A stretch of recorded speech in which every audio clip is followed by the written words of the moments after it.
Hey guys, मेरा नाम है देव और आज हम लोग सुनेंगे एक छोटी सी कहानी जिसका नाम है शिकार का ऐलान। तो चलो स्टार्ट करते हैं। सालों पहले एक घने से जंगल में कुछ जानवर रहा करते थे। उनमें से एक शेर था और उसकी सेवा में हरदम लोमड़ी, भेड़िया, चीता और चील रहते थे। लोमड़ी को शेर ने अपनी सेक्रेटरी, चीता को अपना अंगरक्षक और भेड़िए को अपना गृह मंत्री बना रखा था। इनके अलावा चीता दूर दूर की सारी खबरें लाकर शेर को देता था, यानी वो खबरी का काम भी करता था। इन चारों को भले ही शेर ने अच्छे अच्छे पद दे रखे थे, लेकिन दूसरे जानवर इन्हें चापलूस मंडली कहते थे। सबको पता था कि चारों कोई काम करे चाहे ना करे, लेकिन शेर की चापलूसी खूब अच्छे से करते हैं। रोज़ाना चारों जानवर शेर की बड़ाई में कुछ शब्द कह देते थे, जिससे वो खुश हो जाता था। इन सब के चलते जैसे ही शेर शिकार करता था तो अपना पेट भरने तक खाने के बाद वो अपने चारों खास पद में बैठे जानवरों को बाकी का हिस्सा दे देता था। इसी तरह लोमड़ी, भेड़िया और चीता और चील की ज़िंदगी बड़े ही आराम से कट रही थी। एक दिन खबरी चील ने अपने चापलूस दोस्तों को आकर बताया कि काफ़ी देर से सड़क के पास में एक ऊँट बैठा हुआ है। भेड़िए ने सुनते ही पूछा कि क्या वो अपने काफिले वालों से बिछड़ गया है।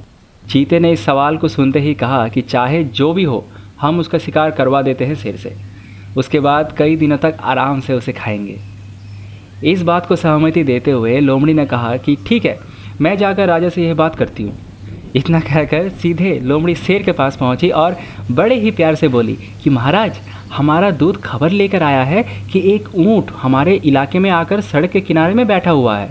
मुझे किसी ने बताया था कि मनुष्य जिन जानवरों को पालते हैं उनका स्वाद काफ़ी अच्छा होता है, एकदम राजाओं के खाने के लायक। अगर आप कहें महाराज तो मैं ये ऐलान करवा दूं कि वो ऊँट आपका शिकार है।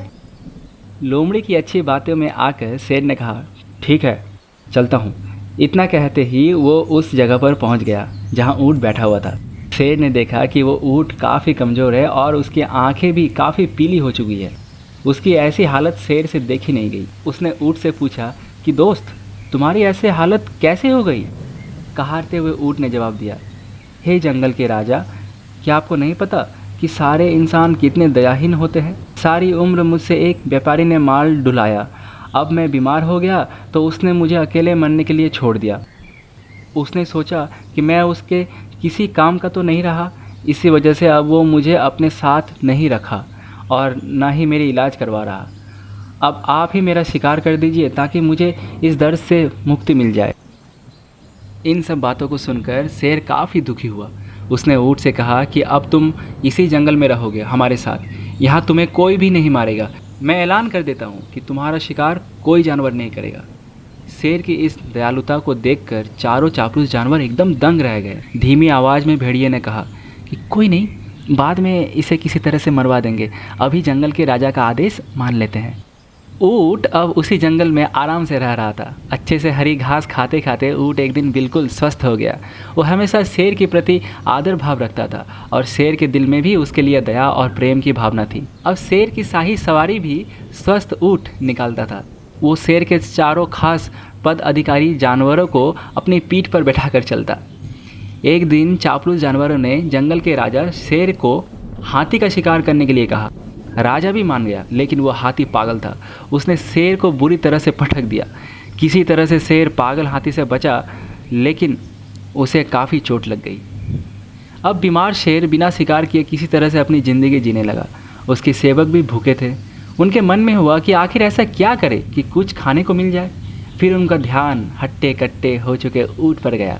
सब ने मिलकर एक तरकीब सोची और राजा के पास चले गए। सबसे पहले भेड़िए ने कहा कि महाराज, आप कितने दिनों तक भूखे रहेंगे? मेरा शिकार करके मुझे खा लीजिए, आपकी भूख मर जाएगी।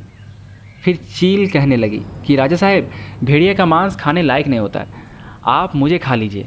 चील के पीछे धकेलते हुए लोमड़ी बोली, तुम्हारा मांस इनके दांतों में ही लग कर रह जाएगा, आप इसे छोड़िए महाराज, आप मुझे खा लीजिए।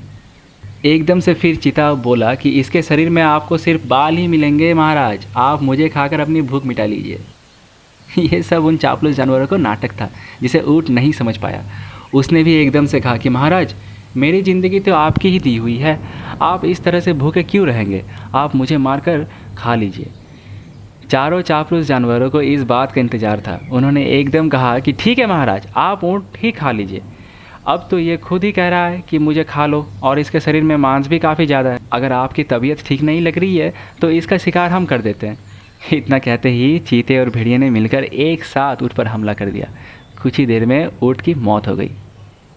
तो गाइस, कहानी को करते हैं ख़त्म, और जानते हैं इस कहानी से हम लोग क्या सीखते हैं। इस कहानी से हम लोग ये सीखते हैं ना कि अपने आसपास चापलूस लोगों को नहीं रखना चाहिए। वो हमेशा अपने फ़ायदे के ही सोचते हैं, है ना।